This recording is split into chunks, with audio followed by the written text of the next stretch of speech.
a rare and balanced view on politics in today's world. Based on facts, born of rationality, common sense, and logic, providing context on today's events. This is American Perspective with Rick Thomas. Hello, everyone, and welcome to American Perspective with Rick Thomas.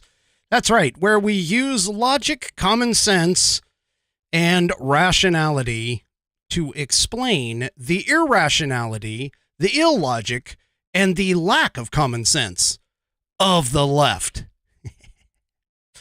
Oh my gosh. Okay, so if you can't hear it in my voice, I am still getting over this stupid ass cold that's been hanging around. So I apologize now for any coughing, sneezing, stuffy, aching, fever, get some rest medicine, kind of things that happen on that are going on around here. And so, of course, because I am taking medicine, because it is the smart thing to do, is to not cross medicine and alcohol. I'm not drinking tonight either. Not at least not drinking alcohol tonight. I've got a water bottle here, and I've got some tea, some Arizona green tea here. Oh, look at that! It blacked it out. That's cool. It is a green can, but that's pretty much what I'll be drinking tonight. So there you go. All right. Hopefully I'll be back to normal. Hopefully I'll be back to normal by Wednesday, and things will be on the even keel. Hey, got a new shirt on tonight. This is I believe it's the We the People shirt, and I've been kind of holding back a little bit from announcing where I'm getting the shirts from.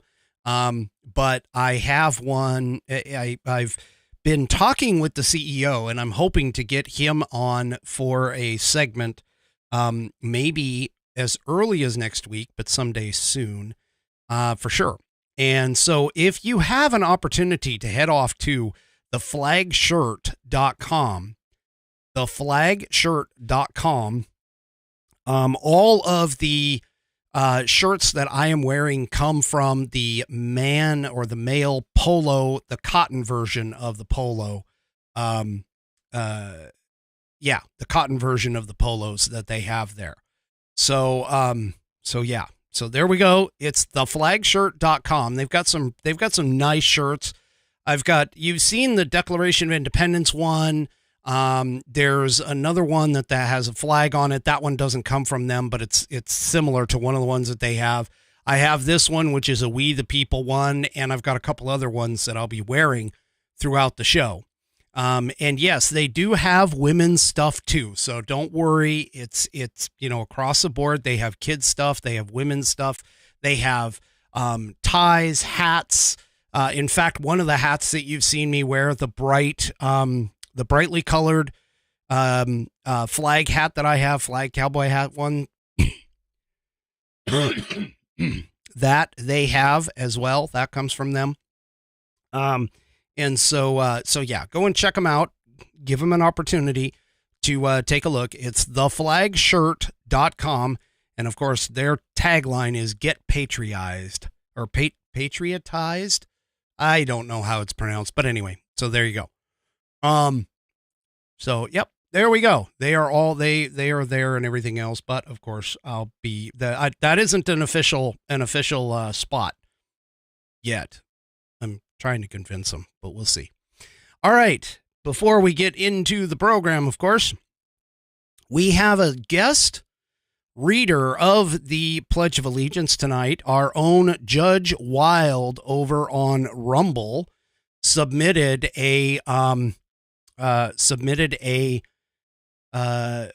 of Allegiance soundtrack for us, and so that's what we're going to be listening to tonight. It lights off fast, so I'm going to have to get out of the way really quick before it takes off. So if you are a mind to, please take off your hats, stand up, put your hand over your heart, and join with Judge in the Pledge of Allegiance. I pledge allegiance to the flag of the United States of America and to the republic for which it stands, one nation, under God, indivisible, with liberty and justice for all.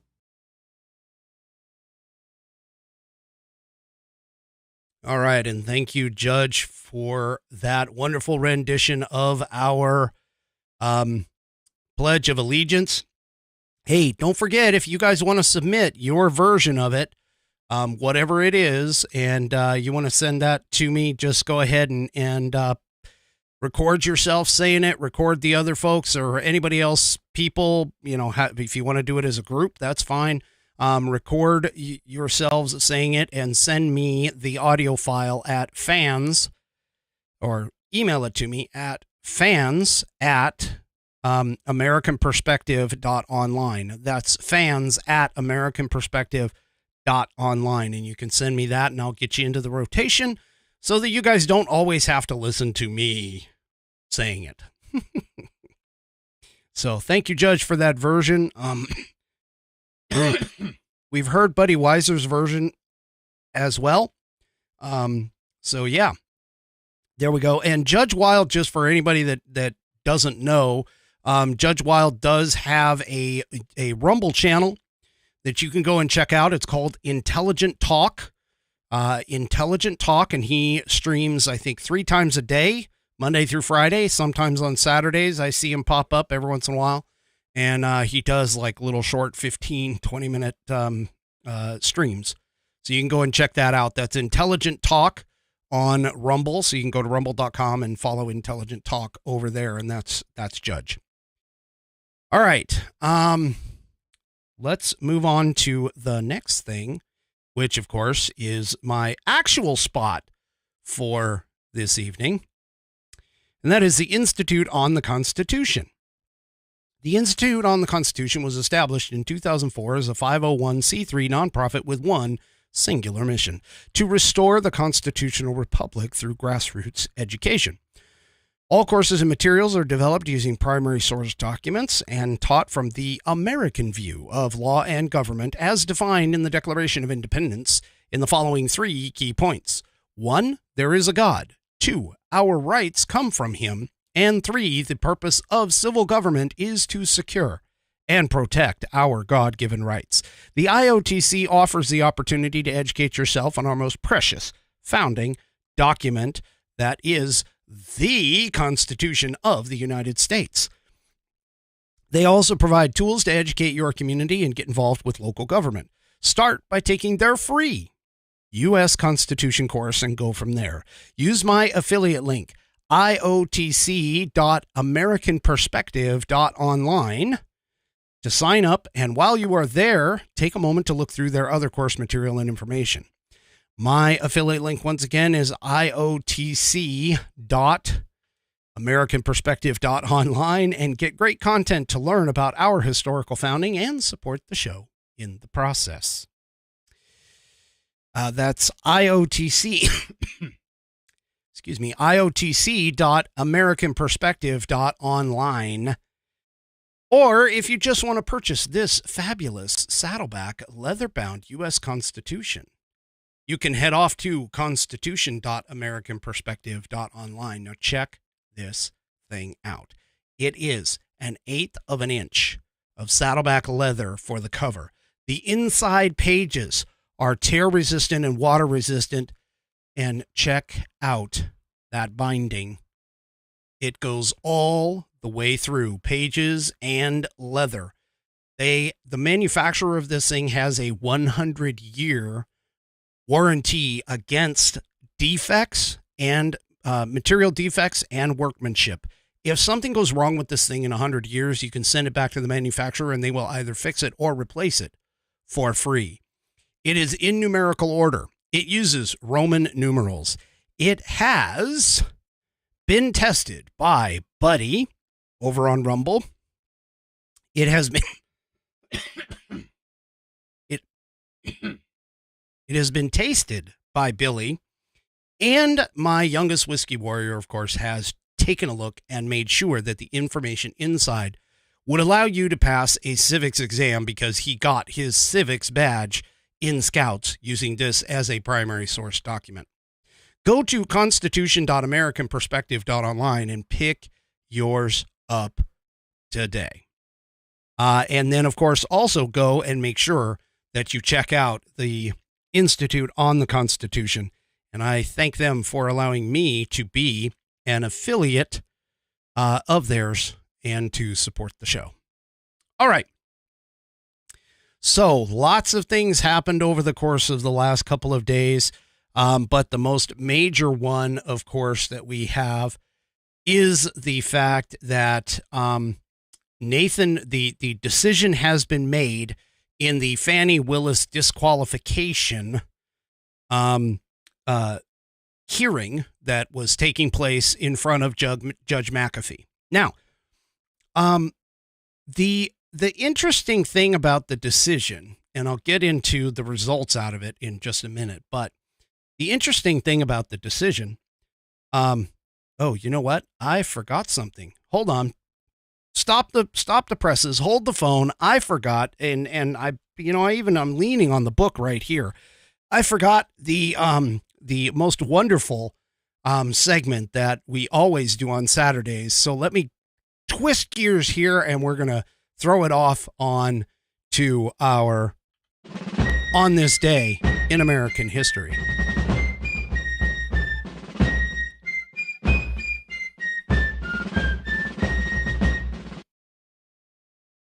And, of course, on this day in American history, for this segment, we read from the American Patriots Almanac, written by William J. Bennett and John T.E. Cribb.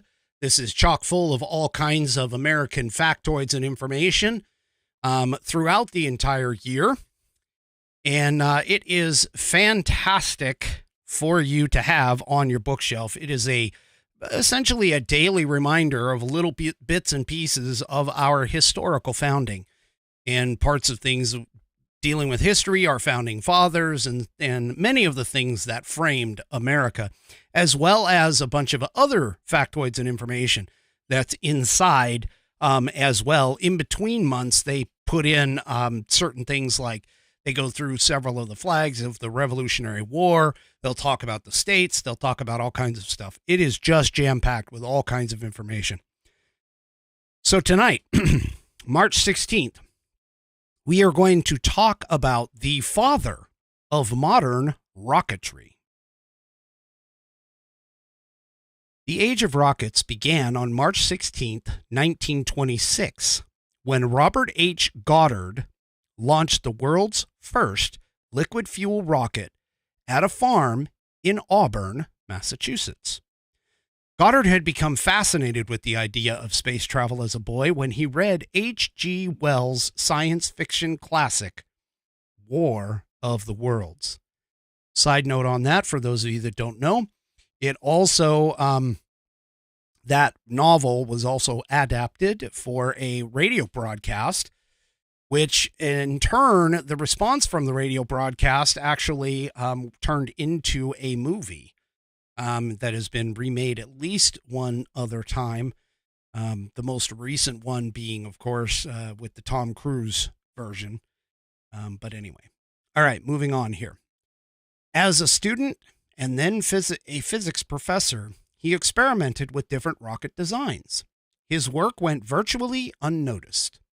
In fact, the most publicity he received was when the New York Times, hearing of his theory that someday a rocket might reach the moon, printed a jeering editorial declaring that Dr. Goddard, quote, seems to lack the knowledge ladled out daily in high schools. Goddard kept at his work. For nearly 20 years, he tried experiment after experiment. None of the rockets he built would fly. Then came a cold day in March of 1926 when he drove to his Aunt Effie's farm. And no, that's E-F-F-I-E, okay? Probably pronounced differently, but anyway. Set up a 10-foot tall rocket that he had dubbed Nell and lit the fuse. For an instant, the missile did nothing. then suddenly screeched off the pad, shot up 40 feet into the air at 60 miles per hour, and thumped down in a cabbage patch 184 feet away. The flight only lasted 2.5 seconds, but it was 2.5 seconds that ultimately led to human beings into outer space. In the following years, Goddard kept developing his rockets, shooting them higher and faster. He continued his work in relative obscurity. Not until after his death in 1945 did the world realize his achievements. Rockets based on Goddard's work eventually carried men to the moon. Today, Robert Goddard is remembered as the father of modern rocketry. NASA's Goddard Space Flight Center in Greenbelt, Maryland, is named in his honor. And that is today's On This Day in American History. Well, that's pretty cool.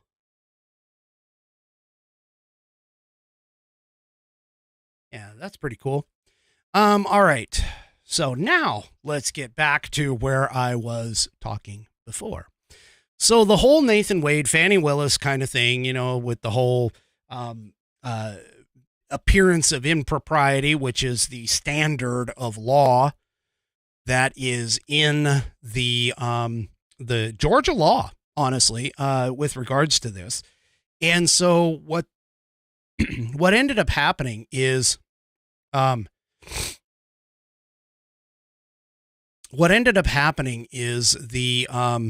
whole situation with this, and the left just went nuts because they were looking at this as though it's like, oh, you know, this was her personal, you know, personal relationship that she had no reason to be doing anything.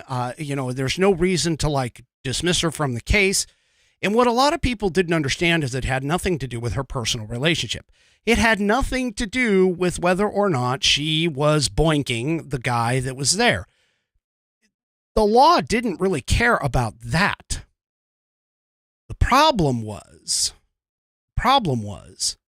the fact that she used her influence to get Wade not only on the case and work for the DA's office, but also paid him an exorbitant amount that he didn't have the experience for.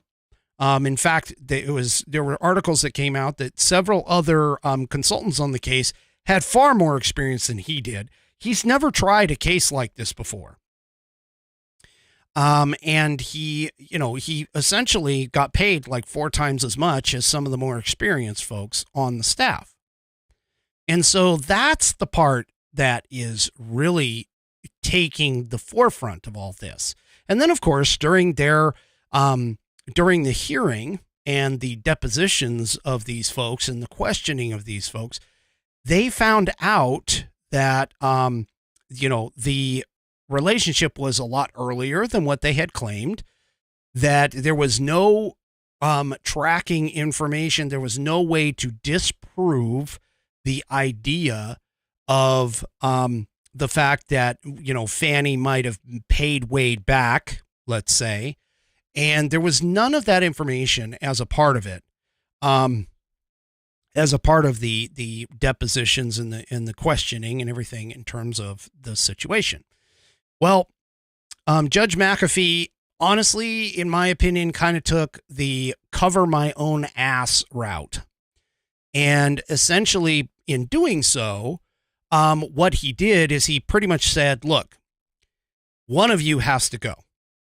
It can't be that both of you are on the case. So that means either Fannie Willis and her office need to leave, or the special prosecutor, Nathan Wade, needs to leave.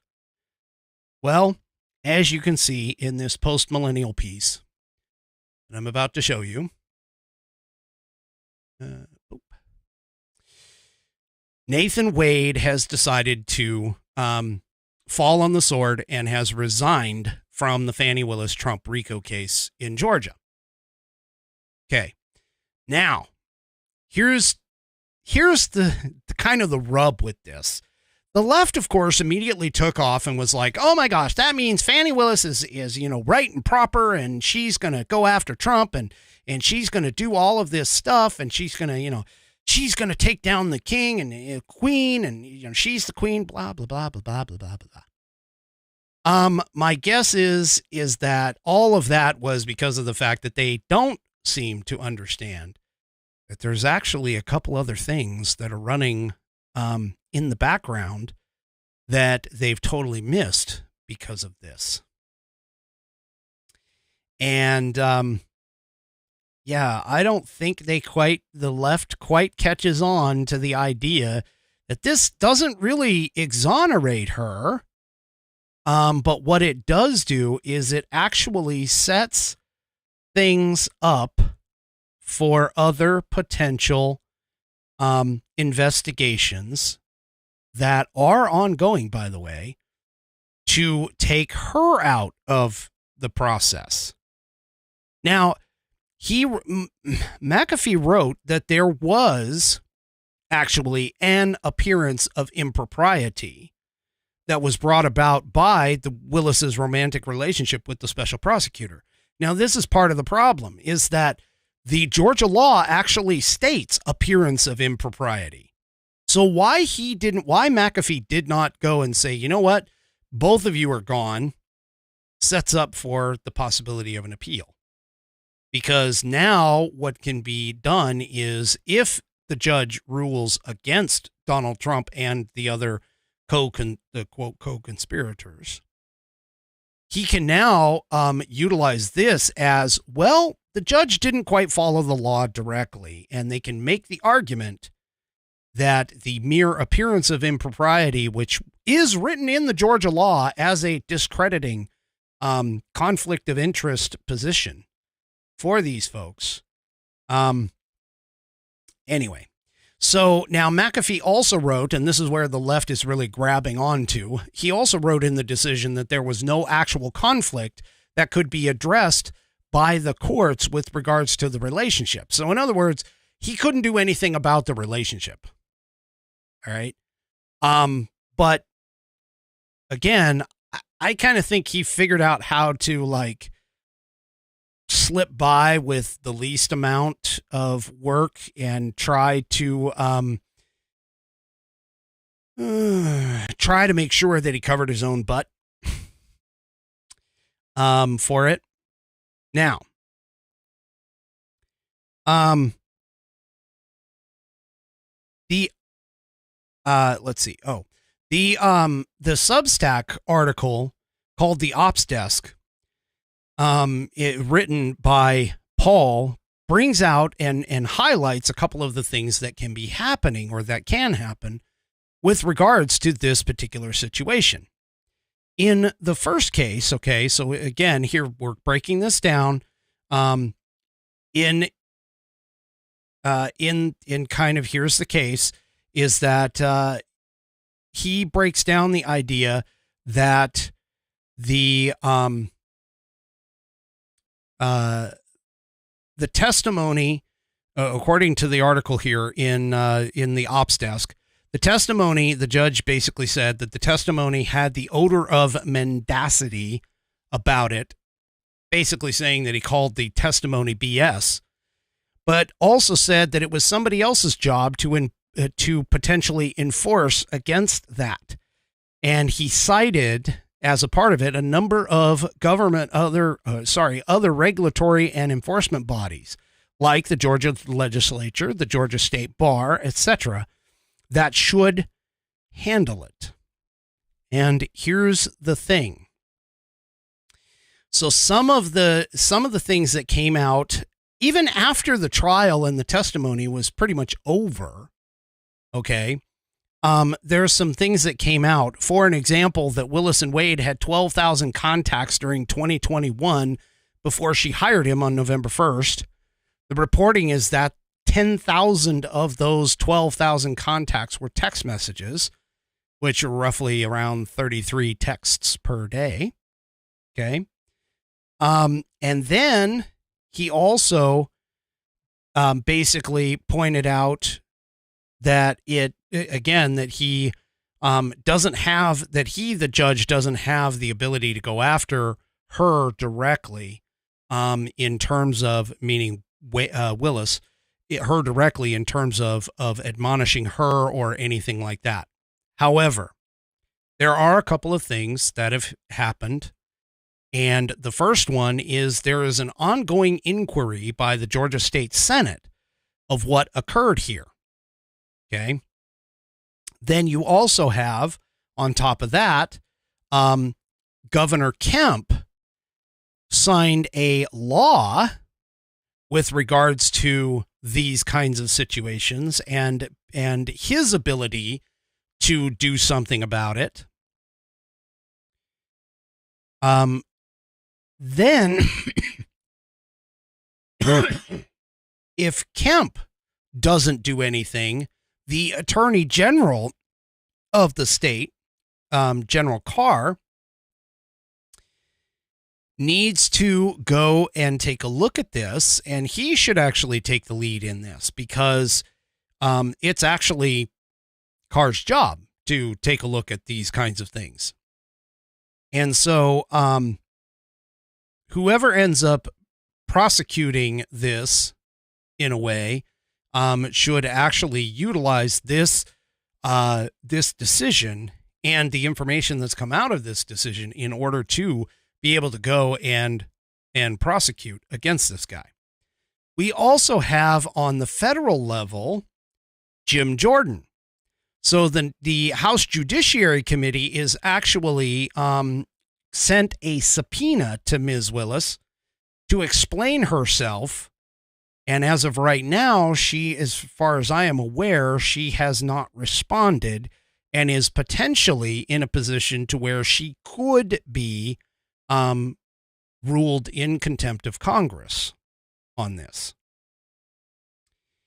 So we've got some interesting additional things that are potentially going on in the background that could still derail this entire situation in this particular case. So what are we going to be looking for in particular? There's a couple of things that popped up. Obviously, the first thing is the de facto evidence of perjury that the judge called out, identified, called out, and punted to the other entities to go after Fani Willis for perjury. The other thing was that we can start taking a look at the actual motive and whether or not it was improper of Fani Willis to bring in Nathan Wade and pay him that exorbitant amount of fees and money and so on and so forth. And of course, take a look at things like the text, which didn't come out, in the original inquiry. So there's a lot of stuff that's still kind of unanswered, even though McAfee has sort of, again, protected his butt. All right. He still has teed up the ball to allow somebody else to come and go kick it. Now, there are some questions that we have to ask, which essentially is the first one being, why didn't anyone during the hearing portion of it actually attempt to get a hold of the text messages? The second question that comes out of this, according to the piece, is how can Wade's dismissal actually cure the conflict of interest, since Willis's and Wade's financial interests can certainly be construed to be one and the same at the time of their affair. Now, this is where I am basically saying that this is a position that can be taken on an appeal. And the rule in Fulton County, and this is another question on this, the rule in Fulton County, according to the piece here, is that Wade could be paid a maximum of $250 per hour with a maximum of 60 hours per week billable. Now, anything further requires a written request from the DA. No such request has been filed. And so anything, based on McAfee's decision, going off of that, Wade would have essentially only been paid when he was hired since November 2021, approximately $400,000. Except now he was paid $650,000. So that's $250,000 more than what he is supposed to be able to be paid. So why the additional money? And so there potentially you could look at an audit of this payment of the office in terms of how she paid him this kind of money. And this is also why pulling these emails and texts from other members of the from the office and other members of the office, and why offering immunity to Wade is going to be vital in prosecuting this particular thing. So there's still a lot of this. And then the other thing is there was a apparent campaign finance violation that was brought out in the hearing. I don't know if anybody remembers, but she said that she had cash on hand that she paid Wade with from a previous campaign. Well, that could potentially fall into a campaign finance violation. So this is not over yet, folks. If things can go the way that I think that they will, this is not over yet. More on that in just a minute, but for right now, let me go ahead and tell you about this fantastic thing that we have going on at True Grit Roots Network, TGRN. So TGRN is sponsoring this fantastic show. It is a one-night only show. It's coming to Gatesville, Texas on Saturday, April 20th at the Bare Bones Barbecue. And it's called The Outlaws Come to Gainesville. It's presented and produced by TGRN, True Grit Roots Network. Billy Stoops and the Dirty Angels, along with Dallas Moore, bring their roots rockin' and outlaw country shows to the Boneyard at Bare Bones Barbecue for one night only, Saturday, April 20th at 8 p.m. Billy Stoops and Dallas Moore are multi-award-winning artists who bring their songs and stories to the stage that will bring you to your feet all night long.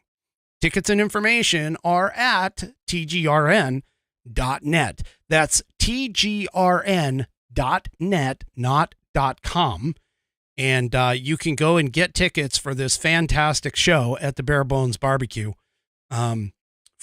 Being produced, of course, by the absolutely wonderful digital radio station, True Grit Roots Network, TGRN Blues.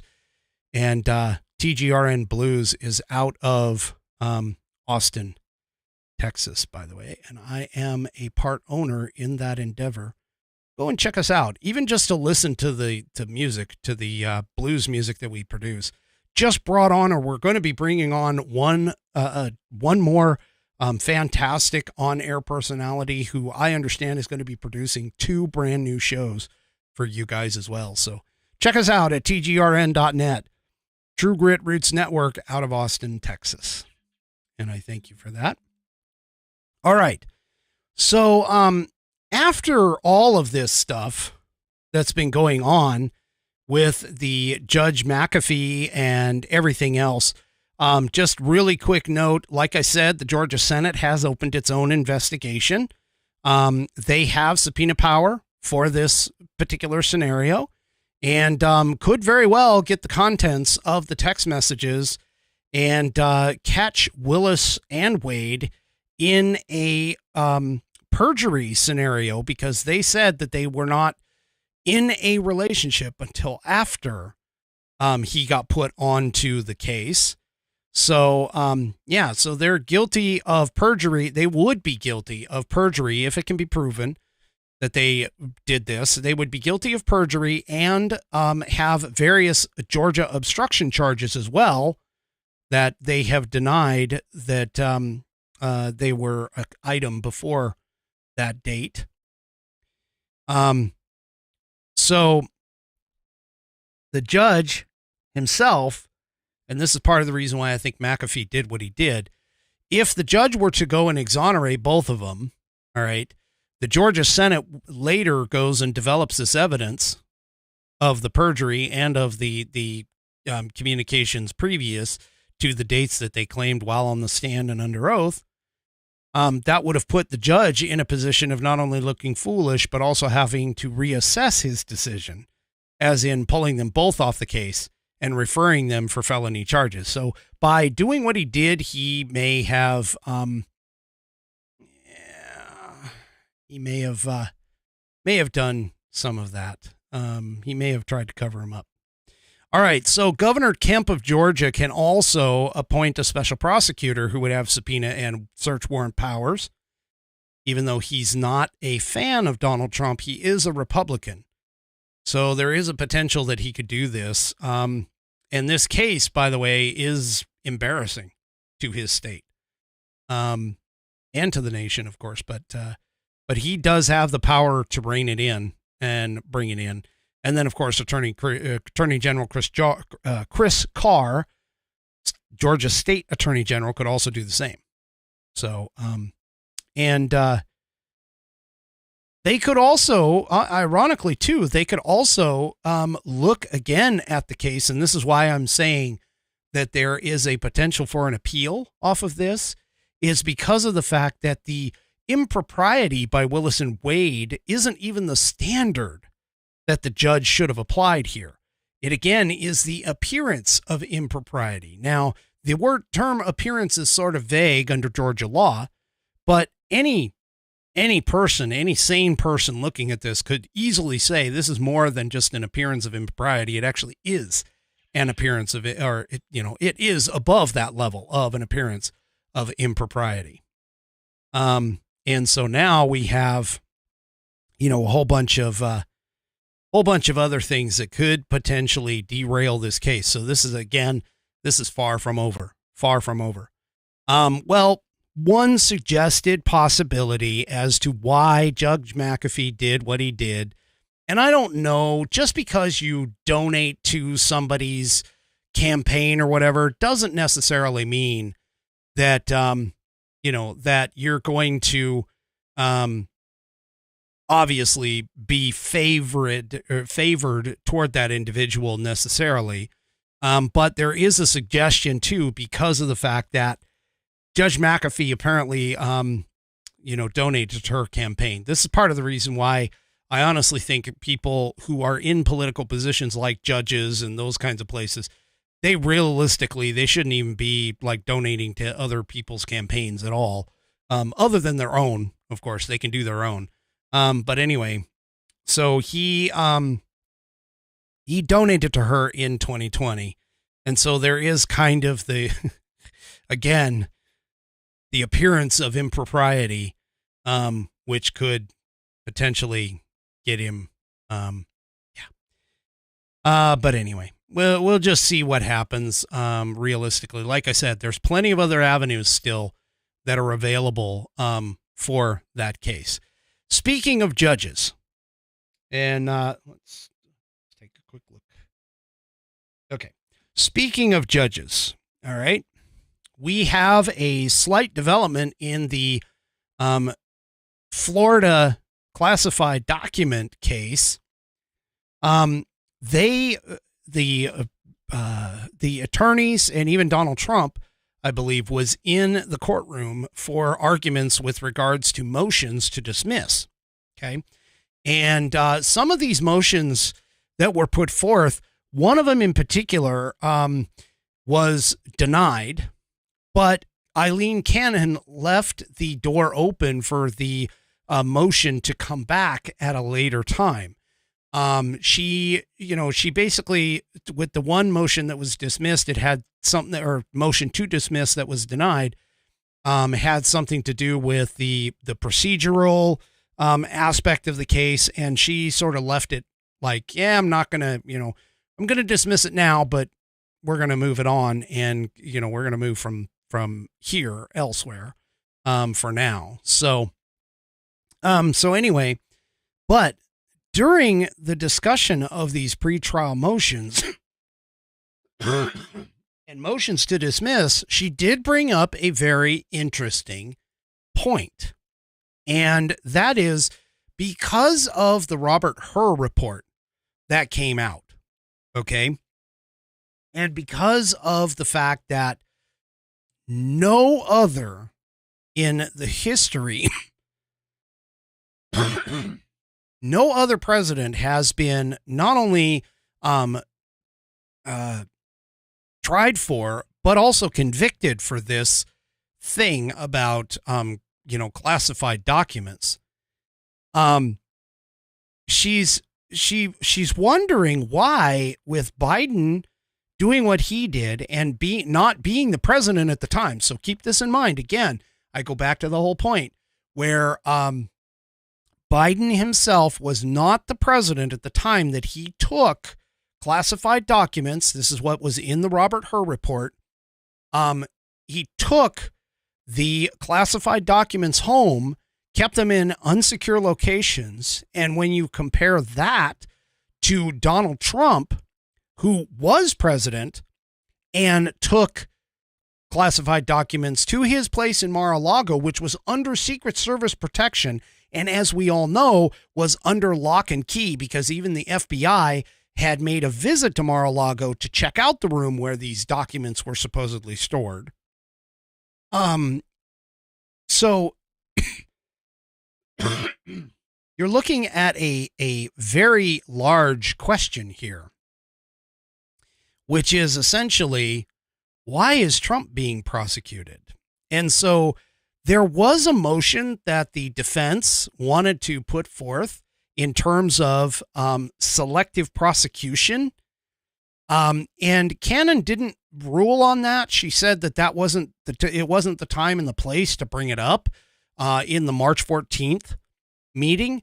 But there is a potential that you're going to hear a possibility of the whole idea of selective prosecution coming back in this scenario.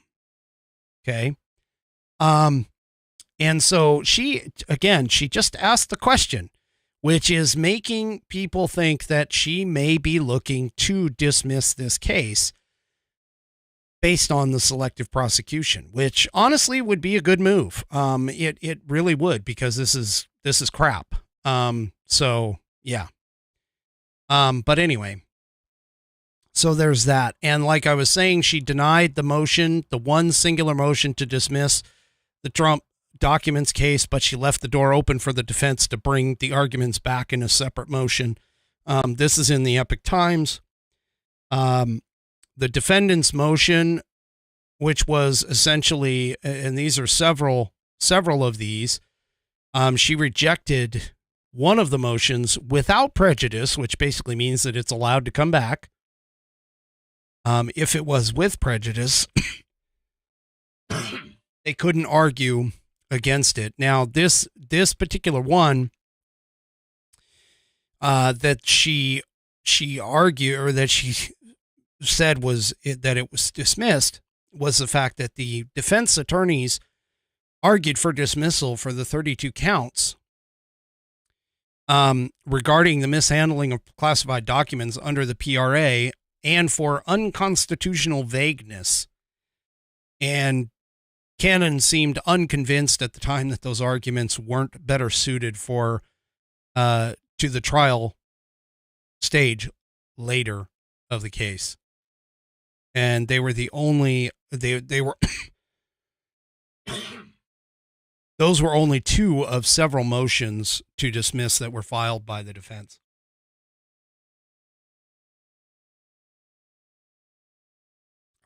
Okay. All right. So, again, we're dealing with a bunch of lawfare with Donald Trump, but the things are starting to fall down and fall apart. And I think that eventually they will fall apart and disappear for it. Now,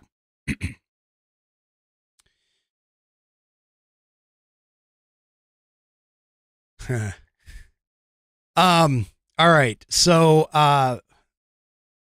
here we go with moving on into the scariness, or where the Democrats are getting scared over time with regards to what they're seeing in the polls.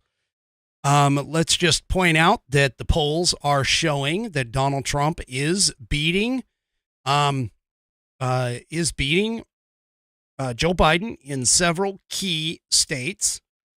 There are several key indicators that Joe Biden's normal coalition that the Democrats usually have with regards to, say, white suburban women, people of color, young voters, all of the bases that they've been going after, are starting to look like they've got some cracks going on here. And the polls are starting to show that the young people are leaving him. The people of color are starting to leave. The Hispanic vote, the Latino vote, the black vote is starting to scoot, and so it's kind of looking a little bleak for these guys, which is part of the reason why the social media has just been going nuts over all of the Democrats and everything else that has been happening. But this piece in particular in the Washington Examiner kind of talks a little bit about why this could be. Now, in the piece, it talks about President Biden narrowly defeating Donald Trump in 2020, carrying 87% of the black vote and 65% of the Latino vote, while losing white voters 41% to 58%. But recent polls are now showing that Biden's support among minority voters is actually collapsing, including 63% of black voters in the most recent USA Today poll and 66% in the latest New York Times poll.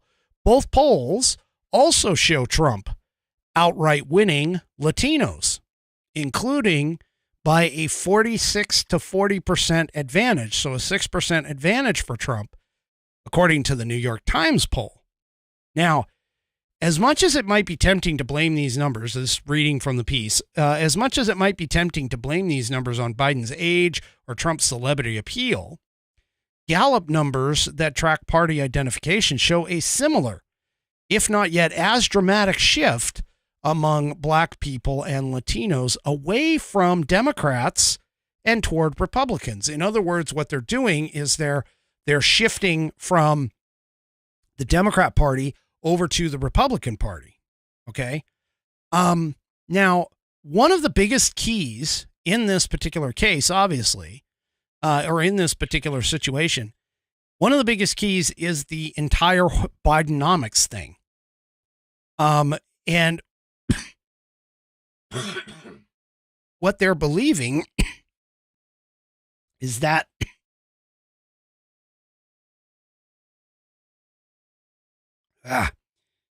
what they're believing in terms of what's driving this shift is the whole thing with regards to Bidenomics and what it's delivered to the minority populations.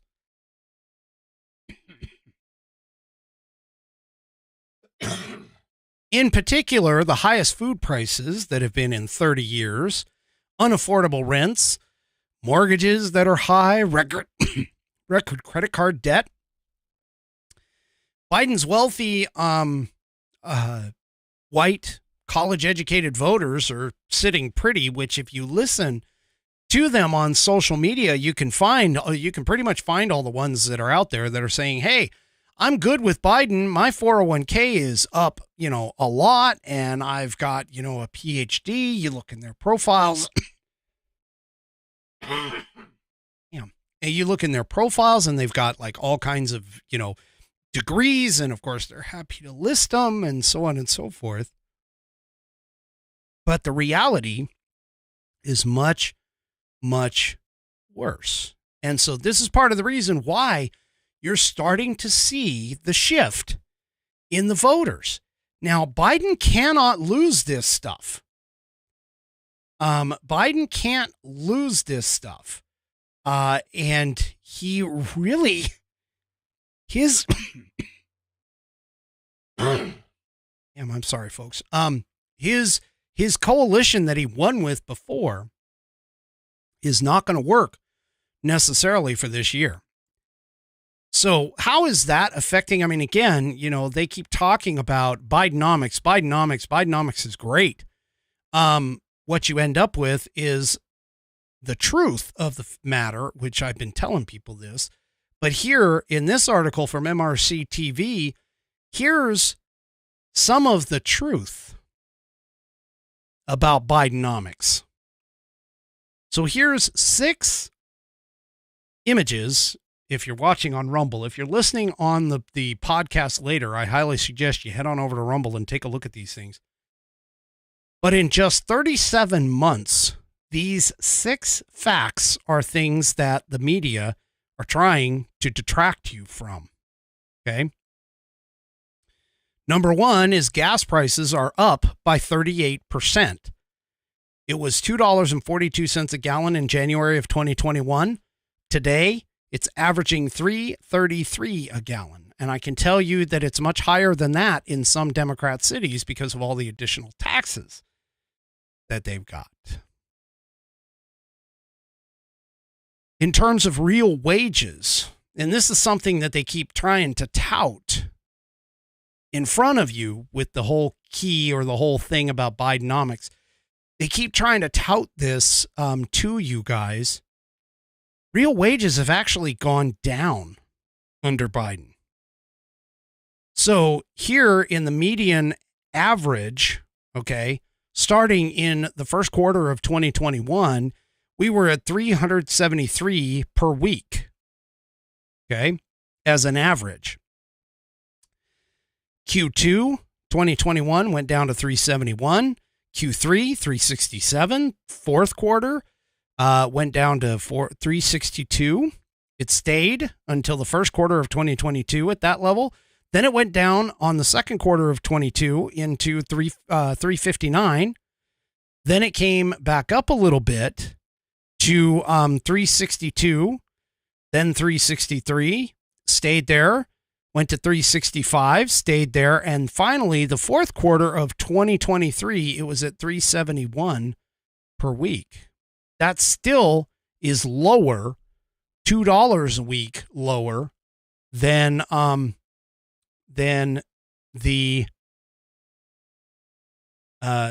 whole thing with per week throughout all of from 2021, 2022, 2023 to when it started in 2021 at $373. We're still $2 off. Even though it is coming back up, we're still off that.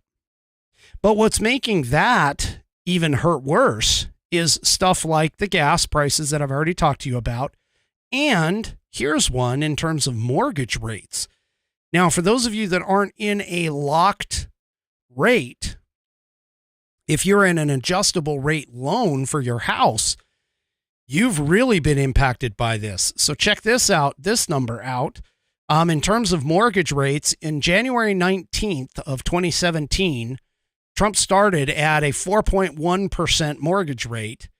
In January 21st of 2021, when he left, it was at 2.8%. His net change over his term, Trump's term, was a negative 32%, meaning that mortgage rates dropped 32% during Trump's term. Joe Biden, on the other hand, started on January 21st, 2021 at 2.8, like I said. And then now we're looking at March 7th of 2024. The mortgage rates are at 6.9%. That change over Biden's term so far is a 148% change in the mortgage rates. That is a significant increase. Significant increase. If you didn't lock in a fixed rate loan when Trump was in charge, oh my gosh, I'm going to tell you, you are seriously hurting right now under Joe Biden. But it's not just mortgage rates, gas prices, food prices, things like that. We also have savings rates. In other words, people are no longer saving money. In February of 2017, Donald Trump was at 5.6% when he came into office. February 1st, 2021, that rate went up to 12.8%, meaning that people were actually saving roughly 12% of their income. That change is 129% from the time that Donald Trump came into office until he left. Conversely, Biden picks up at a 12.8%. And as of right now, we are saving at roughly 3.8% out of the money that we get in weekly or, however it's being calculated. And that's a change of negative 70%. So we're actually losing savings and have lost savings under Biden. Now let's take a look at the Consumer Price Index. So consumer prices, and this index, of course, tells you how much you're paying for goods and services. Prices are going up more than 3 times faster under Biden. In 48 months, the change in the consumer price index was a 7.6%. And that's actually pretty good over the 4 years that Donald Trump was in office. Under Biden, in just 37 months, prices have changed 18.5%. We've had an almost 20% raise in prices overall in the consumer price index. Yeah, Bidenomics is completely sucking. And part of the reason why the consumer price index has gone up is due to persistent inflation.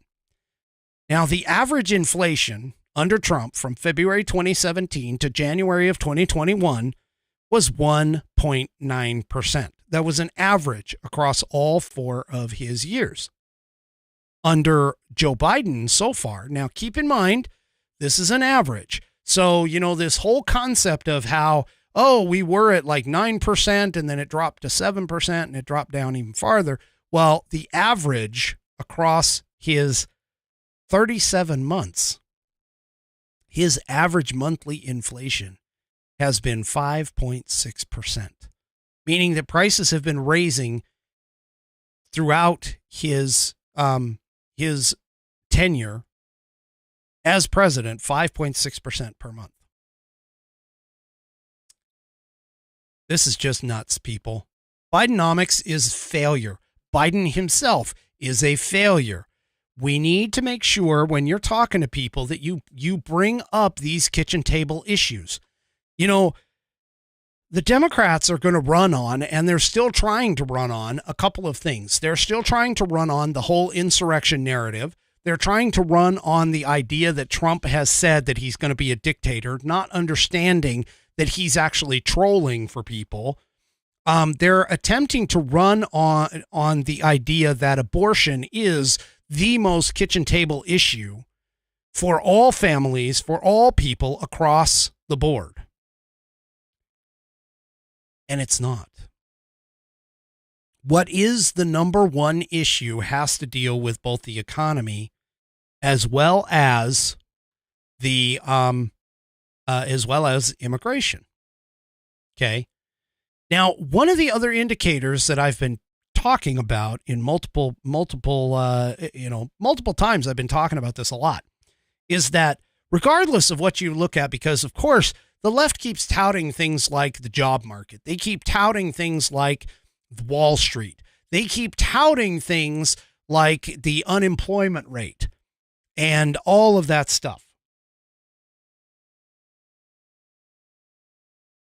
And the thing about it is that there are plenty of other indicators out there that are showing that things are not doing well. One of them, of course, being the credit crunch. Americans are carrying more credit card debt today than they ever have in history. It has topped $1 trillion across the board for all the credit card debt in America. It has topped $1.4 trillion. Okay. But there's other indicators too. Like, for an example, this article that popped in the Daily Wire. Home foreclosures soaring, especially in these states, report shows. Okay. So home foreclosures are soaring across the nation, but the places where they're really, and for those of you that don't seem to understand what a foreclosure is, that means where the bank has come in, where people have defaulted on their loan long enough that the bank has decided that it is better to come in and take the house and try to sell it off at auction, potentially for a loss. Potentially for a loss, than it is to try and get the people back on track. Okay. A total, according to the article here, and this is based out of a report from the real estate data provider ATTOM. Okay. A total of 32,938 properties across the country had foreclosure filings in February, which is higher by 8% than over a year ago, although that particular number was down 1% from January. So in other words, January had 9%, February is 8% from a year ago. Foreclosure filings can consist of default notices, scheduled auctions, and bank repossessions. Across the country, there was one foreclosure filing for every 4,279 housing units in the last month. Now, some places fared better than others. However, the top ones that are in here are South Carolina had the highest foreclosure rate with one in every 2,248 units. Delaware was next, followed by Florida, Ohio, and Connecticut. Rob Barber, who is the CEO at ATTOM, said the annual uptick in U.S. foreclosure activity hints at a shifting dynamic within the housing market. These trends could signify evolving financial landscapes for homeowners, prompting adjustments in market strategies and lending practices. Columbia, South Carolina was the major metropolitan area with the highest foreclosure rate.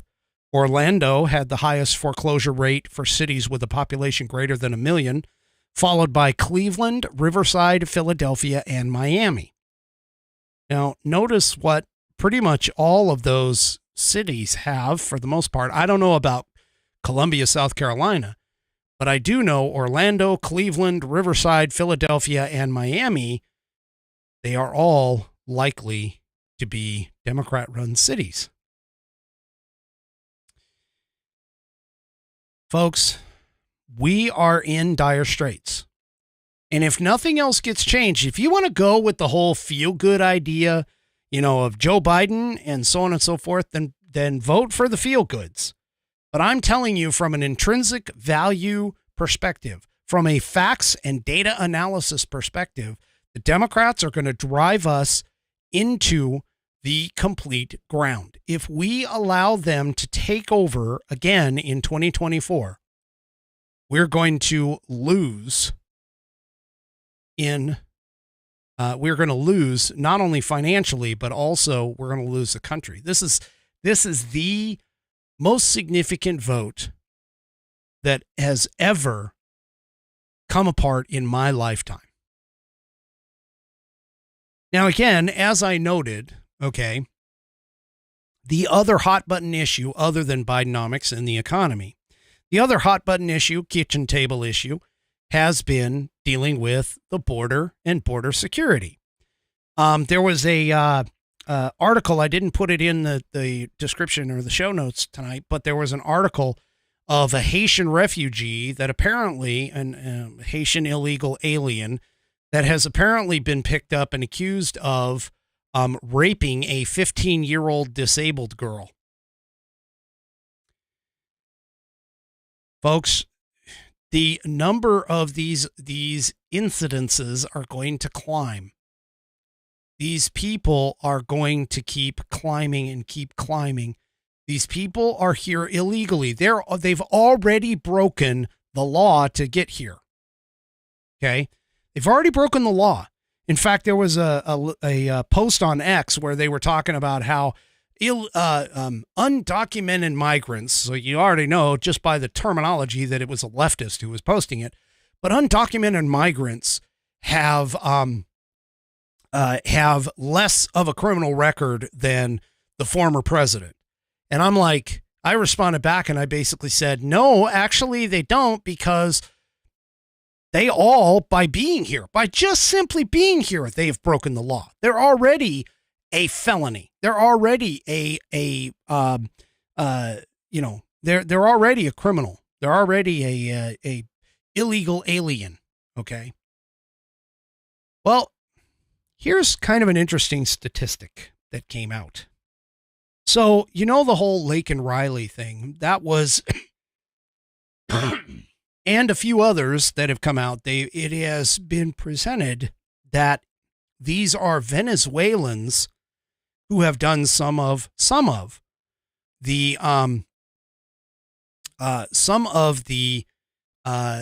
criminal activity that's been going on here has been based on Venezuelans. Well, this came out in town hall and gave me pause, complete pause.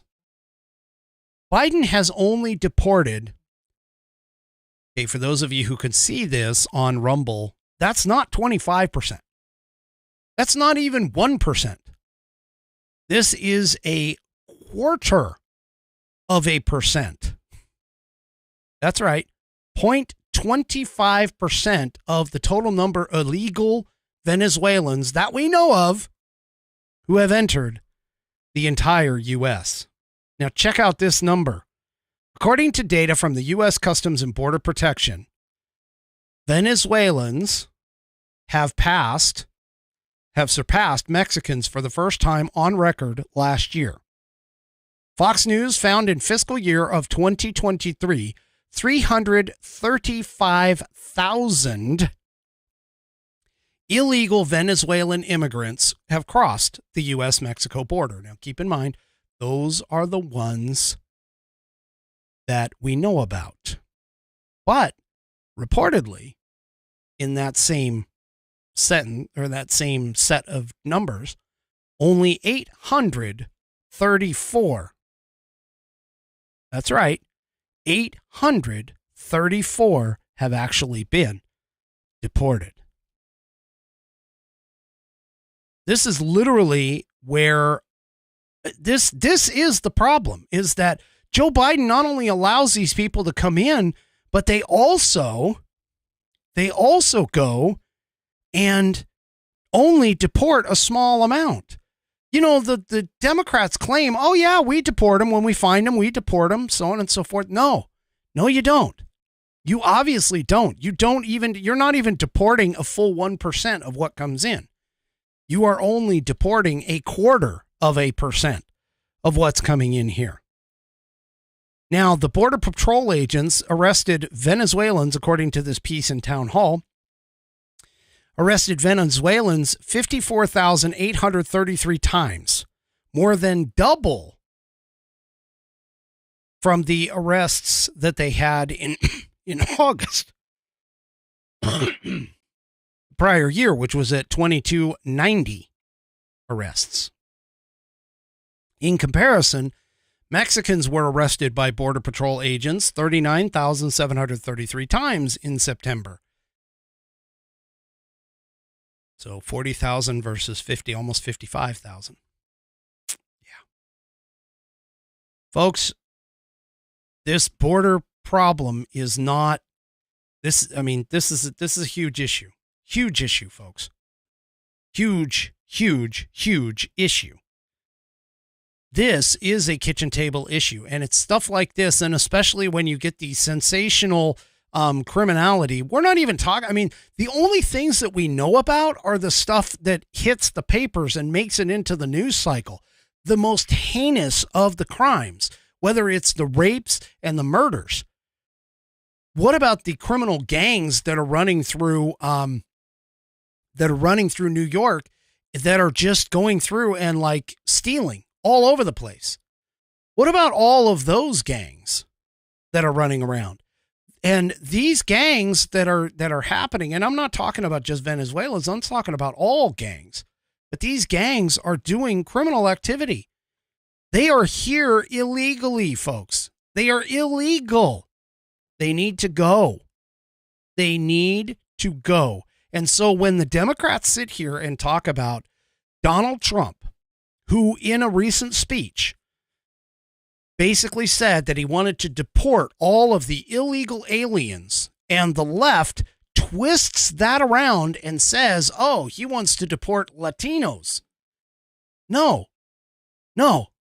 Sorry, you don't understand how Donald Trump speaks. Donald Trump does not want to deport any legal Latinos from America. He wants to deport the illegal aliens that have shown up here in this country under Joe Biden and Joe Biden's stupid ass policies. That's what he wants done. That, my friends, is America in a nutshell. That is what we need to do. We have to enforce our borders, because without a border, we don't have a country anymore.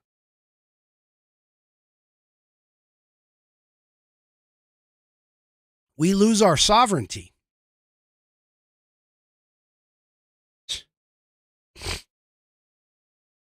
Yeah, this is just horrible. And it's going to keep getting worse. It's going to keep getting worse. All right. So one other thing came out before I go. And actually, I just realized, let me take a quick break before I move on to this next and tell you that the American Perspective store is actually up and operational right now. Go to store.americanperspective.online and you can check out what I have available. Now, granted, right now the selection is less than what I had in the Whiskey Musing store. I will admit to that. I promise you it's going to grow. It's going to change. Okay. And increase. I've got some great ideas of some things. I'm already looking at doing something like a Founders t-shirt line, which will have, my vision is that they'll have a saying of one of our founding fathers on the front. And then the sleeves will have the American Perspective logo and maybe an image of the U.S. Flag on the other shoulder, things like that. But go to store.americanperspective.online and go and check it out. Let me just kind of show you what I've got right now in the store. I've got some crew neck sweatshirts. I've got some short sleeve tees. I've got them in black, gray, and white with the three, and also a couple other colors, but black, gray, and white.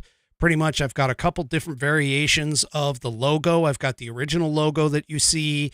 I've got a couple variations off of that with white lettering, with red lettering, so on and so forth. And then also I have long sleeve tees as well as hoodies.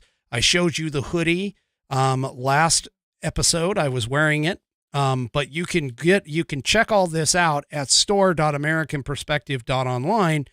The other thing that's really cool is I also have a coffee mug, like a stainless steel travel mug. I've got one of those with one of my logo types just because it happens to fit with the white coffee mug part.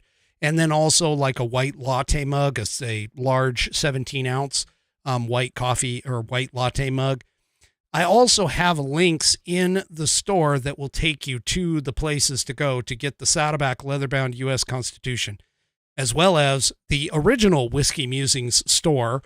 So I've got links, buttons to go to both of those in this store. So go to store.americanperspective.online and you can go and check that out. Once I get the, I'm going to call it the, I think I'm going to call it the Founders line.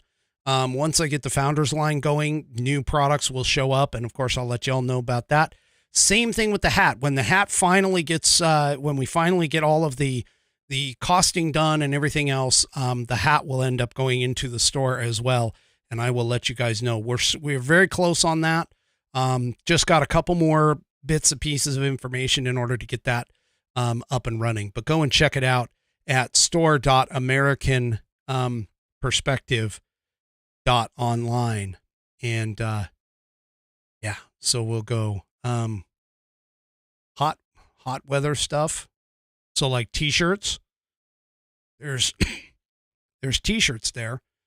And I might actually, because this is just so you guys understand, this is a different vendor who is providing this. And it worked out better, but I may actually still use my old vendor for a couple of other items. Things like, tank tops and stuff like that. I kind of got to get a little used to what's going on here, but there may be some other changes in the future. I do promise there things will be coming. But for right now, we kind of just have t-shirts and stuff for now. Okay. So that's at store.americanperspective.online. All right. So I have one last article or a couple of articles, one last topic to talk about. So I don't know if anybody noticed, it probably got buried in some of the leads because, gosh forbid that we actually put a large microscope on Joe Biden's plans for the future. And keep in mind, of course, that this plan for the future doesn't actually count if he doesn't win, because he's kind of putting out his plan for fiscal year 2025 in his budget. But I want to bring it to your guys' attention because of the fact that Joe Biden, as always, has talked about not raising taxes on people under $400,000, so on and so forth, of the year. Well, he has actually outlined in his $7.4 trillion 10-year package, okay, his proposed budget for this. He's proposed 10 massive tax increases. Now, for those of you that don't understand, really, when you increase taxes, people generally tend to not want to spend money. So our economic problems that I've already been talking to you about in terms of Bidenomics, if all of a sudden he raises taxes, like let's say he gets in 2024 and he decides to raise taxes, we are going to start losing more of our economy. And so the government is going to have to start printing money and so on and so forth. Well, here's some of the taxes. And keep in mind, President Biden would raise taxes by $5 trillion over 10 years based on his budget. And it would allow an additional $2 trillion of middle-class tax cuts that were part of the Tax Cuts and Jobs Act, by the way, put in by Trump, to expire after 2025. So between 2023 and 2034, according to the White House, tax receipts would raise up to 95%. Okay. But here's some of the downsides of all of this. So the first tax that he's talking about, of course, is what he considers a wealth tax.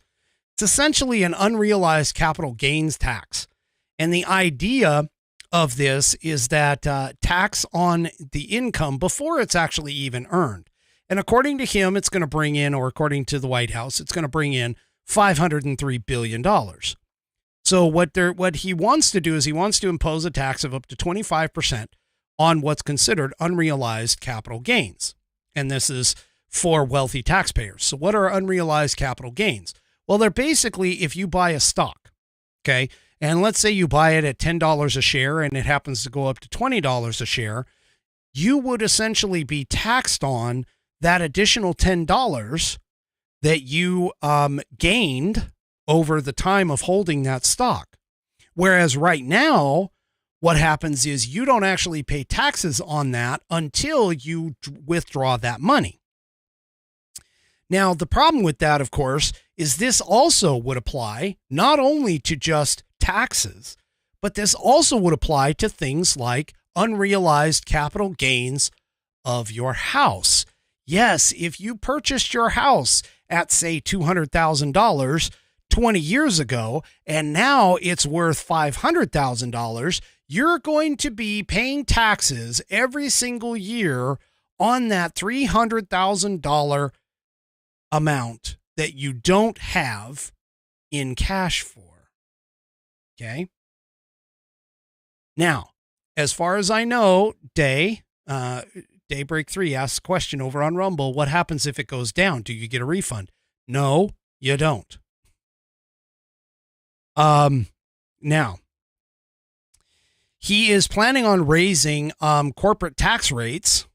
Now, for those of you that don't understand corporate tax rates, corporations, whenever you tax them or whenever you apply a cost to corporations, okay, corporations don't pay this money. I've told you this on this program. I'm going to keep telling you this. Corporations do not pay the money. They don't pay the costs. They don't pay the taxes. They don't pay the employment. They don't pay any of that stuff. What do they pay? They write the check, yes, but they don't pay that. Who pays it? It's the people buying the product. It's the people who are the consumers of the product that company makes. That's where the prices come from. This is simple economics 101, okay? Corporations, all they do is they say, hey, what does it cost? And wrap in all of the things like taxes and, employee benefits, employee pay, everything else. All of that goes into the cost of a product. And then what they do is they say, okay, I'm going to go and put a markup on that, which will give me a profit on the end of it. Well, that markup and that profit is the only money that the corporations make. The rest of it is all cost, and all of that is passed directly to the consumers. It just is, as a part of that whole thing.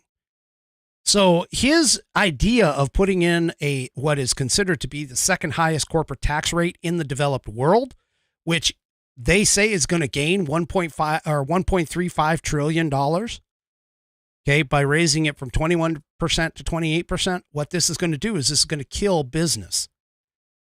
Okay. Now, doubling down literally on double taxed investment incomes. So what he's doing here is he's suggesting that it would nearly double the tax rate on long-term capital gains and dividends, including the net investment income surtax.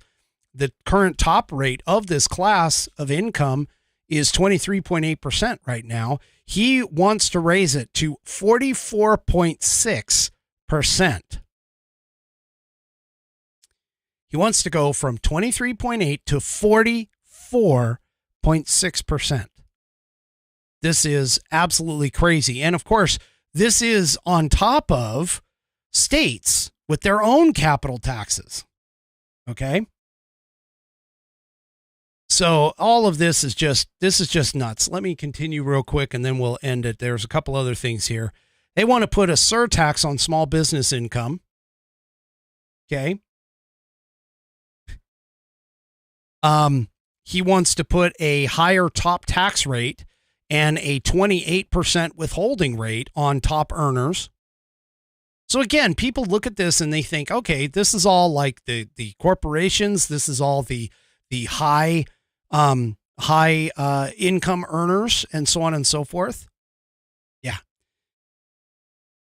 Believe me, it is going to impact the middle class, because when the top wealthy, and this is where they get the idea of the whole trickle-down economics, when the wealthy cannot spend their money and create capital, that affects the middle class. It affects the job market. It affects everything else. He wants to quadruple tax on companies' stock repurchases. He wants to, obviously boost the IRS budget, because he's going to need more people to go and collect all of these quote unquote taxes. He's capitulating to what's called the OECD global tax regime. So he's putting in what is considered a undertaxed profits rule and other changes to the U.S. international law that will align with global tax systems devised by international bureaucrats. And basically what this means is that any company that is in America that does business outside, okay, of the country, any of benefits that a company has by working outside the country in a lower tax or a lower income country, any benefits that that company gains is also taxed at a higher rate. He wants to, of course, end the Trump middle class tax cuts that, of course, they say never happened. And he wants to double the tax on death taxes on estates. He wants to put in not only the capital gains tax, but also the existing 40% death tax that's already on estates. He wants to add in the capital gains tax on top of it. So yeah, and you would have to pay that, of course, before anything in the estate is transferred. So his tax thing is just phenomenal. We need to get this guy and his cronies in Congress. We need to get them all out. We need to get them out. We need to get them gone. We need them out in 2024. Please make sure that you vote. Vote for Republicans. Get rid of all of these people. These people don't understand anything about economics. It's just amazing to me. All right, folks, that is the end of the program. I do not have a question for Whiskey tonight because realistically, I don't think anybody submitted one. So do me a favor. If you want to do a question for Whiskey next week, or question of the week, I should say, for next week, please send it to fans, FANS, at AmericanPerspective.online. That's fans, FANS, at AmericanPerspective.online. And do me a favor, before you take off, make sure you hit that thumbs up button over for Rumble, because Rumble watches that and puts us on the leaderboard if we get enough of them. And I would love to get on the leaderboard. That would just be fantastic, and get on the editorial board too. That would be cool. If you don't already, please sign up for an account over on Rumble. It's free, and make sure you subscribe to the American Perspective channel. We will see you guys on Wednesday night, 8 p.m. Eastern, 5 p.m. Pacific, right here on American Perspective with Rick Thomas. Have a great rest of your weekend, and good night, everybody. The previous broadcast was produced and is owned by Active Eye Media LLC. All rights reserved.